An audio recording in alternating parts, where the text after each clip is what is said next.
자, 우리 이제 중간에 생성되는 물질 8번째 MCPD를 볼 차례죠. 이게 가공 중에 이렇게 가열이나 조리나나 뭐 이렇게 가공 중에 생성되는 물질은요, 점점점 늘어나요. 그러니까 줄지 않아요. 절대 줄지 않고 점점점 늘어날 수 있어요. 뭔가 새로운 가공법, 새로운 이렇게 어떤 것들이 개발될 때마다 점점점 늘어날 수 있는 것 중에 하나인데, 자, 8번째 MCPD. 이 MCPD는 길게 말하면 모노클로로판디올이에요.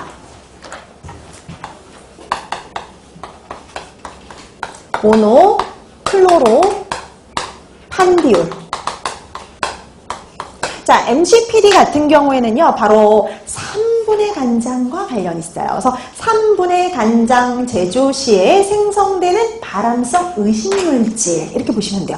우리가 3분의 간장 하면 딱 떠오르는 게 뭐 있어요? 비소 있죠. 근데 그거는 중간에 생성이 되는 게 아니라 우연히, 그거는 식품 첨가물, 잘못된 식품 첨가물을 써서 문제가 되는 거죠. 근데 이거는 중간에 생성이 되는 경우예요. 자, 그래서 거기 보니까 콩의 단백질을 강산인 염산으로 가수 분해될 때 원료에 공존하는, 그러니까 우리가 콩에는 단백질만 있는 게 아니라 지방도 있거든요. 이런 지방질이 분해되어 생성이 되는 발암성 의식물질입니다. 자, 그래서 좀 더 생성과 관련해서 말해보면, 우리가 보통 이거는 뭘 만들 때 문제가 되냐면 3분의 간장 제조 시에요. 다른 거는 문제가 안 돼요. 그냥 일반적인 양조 간장에선 절대 만들어지지 않아요. 3분의 간장 제조 시 염산을 처리하는 과정에서 생성이 되는 거예요. 염산 처리 과정에서요. 그러니까 우리가 이 3분의 간장의 특징이 단백질을 분해시키는 거예요. 염산을 가지고. 근데 단백질만 분해가 되는 게 아니라 지방도 분해가 된단 말이죠. 그럼 지방이 염산에 의해서 분해가 되어가지고요. 지방산과 글리세롤이 돼요. 근데 이 글리세롤 성분이 다시 염산과 반응을 하는 겁니다. 염산과 반응을 해서 바로 MCPD라는 물질이 만들어지고요. 이게 바로 발암성 의식물질이에요. 자, 그래서 이렇게 발암성 의식물질은요, 3분의 간장 제조 시에 생성이 되는 물질이에요. 그러면 이제 다른 간장은 일반적인 간장 문제가 안 되는데 바로 3분의 간장만 문제가 되는 거죠. 근데 여러분 요즘에 보면은 시중에 이렇게 나가서 여러분들이 이런 데 가서 보면은요, 다 기본 무슨 간장이에요? 양조 간장입니다. 발효 간장들이요. 3분의 간장을 일반적인 마트나 이런 데서는 찾아볼 수가 없어요. 여러분 옛날에는 꽤 있었어요. 근데 요즘에는 아예 없거든요. 그때 그런 문제가 있었거든요. 예전 좀 꽤 오래됐는데요.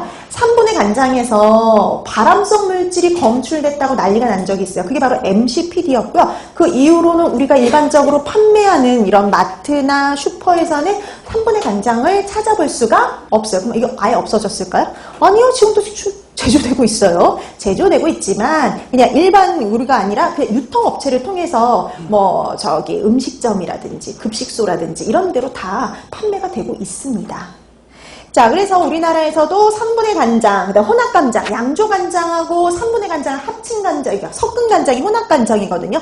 요런 데에 MCPD의 기준이 마련되어 있다. 이렇게 보시면 돼요. 그래서 3분의 간장, 혼합간장에 이렇게 기준이 마련되어 있어요. 그래서 3분의 간장에서 문제가 되는 물질 MCPD 이렇게 기억해 두시면 되죠. 자, 그 다음에 9번째 페오포바이드. 여러분 이 페오포바이드는요, 엽록소를 산이나 열 처리하는 과정에서 생성이 되는 갈색의 물질이에요. 이게 어디에서 문제가 됐냐면요, 클로렐라 제제에서요.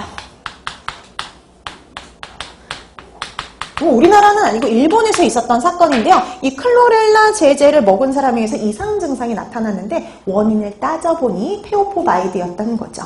자, 그래서 페오포바이드는요, 엽록소를 산이나 열 처리하는 과정 중에서 엽록소가 갈색으로 변하거든요.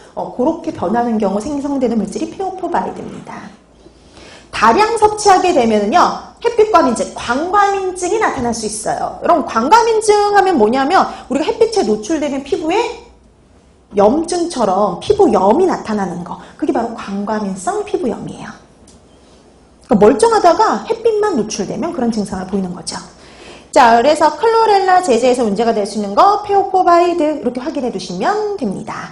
자, 10번째 에틸카바메이트가 있죠. 에틸카바메이트. 여러분, 에틸카바메이트는 포인트가 발효 과정 중에 생성된다는 거예요. 발효 과정. 자, 그래서 발효 과정 중에 생성되는 건 에틸카바메이트인데요. 이 발효 과정 중에 생성된 에탄올과 카바밀기가요, 식품 내에서 화학 반응을 일으켜서 만들어진 발암 가능 물질이에요. 얘도 암을 유발할 가능성 있는 물질이에요.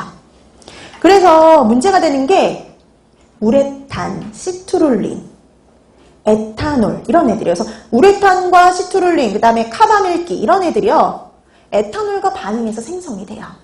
그래서 주로 어떤 식품에서 문제가 되냐면요, 서양에선 주로 주류예요. 주류. 서양에선 주류고요. 그 다음 특히 우리나라에서 뭐가 문제가 되냐면 다양한 발효식품이 문제가 돼요. 우리나라 발효식품 많지 않아요? 김치도 있고요. 그 다음에 뭐 청주 뭐 이런 것들도 있고요. 그 다음에 간장 이런 것들. 근데 뿐만이 아니라 요구르트, 치즈 이런 데서, 포도주 이런 데서도 문제가 돼요. 그러니까 여러분 보세요. 아까 보니까 3분의 간장에서는 누가 만들어줘서 문제가 돼요? MCPD가 생성이 돼서 문제가 되죠. 근데 양조 간장에서는 에틸카바메이트가 생성돼서 문제가 될 수 있다는 소리예요. 자, 그래서 우리가 발효식품, 뭐 김치, 간장, 뭐 요구르트 같은 발효식품에서 생성될 수 있는 발암 가능 물질 에틸카바메이트다 이렇게 기억해 두시면 됩니다. 특히 어떤 과정에서 생성되느냐 그걸 연결해 두는 게 제일 중요하다 그랬죠. 네, 그래서 이렇게 발효식품에서 문제가 되는 거 에틸카바메이트 이렇게 확인해 두시면 돼요. 자, 그다음에 퓨란 있는데 뭐 퓨란은 뒷장 한번 잠깐 보실래요? 생성되는 과정. 보통 식품을 열 처리하는 과정 중에 주로 생성이 돼요.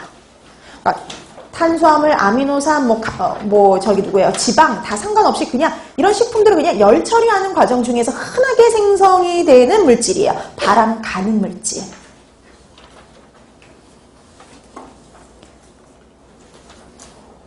그래서 주로 커피, 육류, 통조림, 빵, 그 다음에 열을 가해서 조리한 닭고기, 카라멜 이런 데에 열 처리한 식품에서 주로 검출이 되는 편입니다.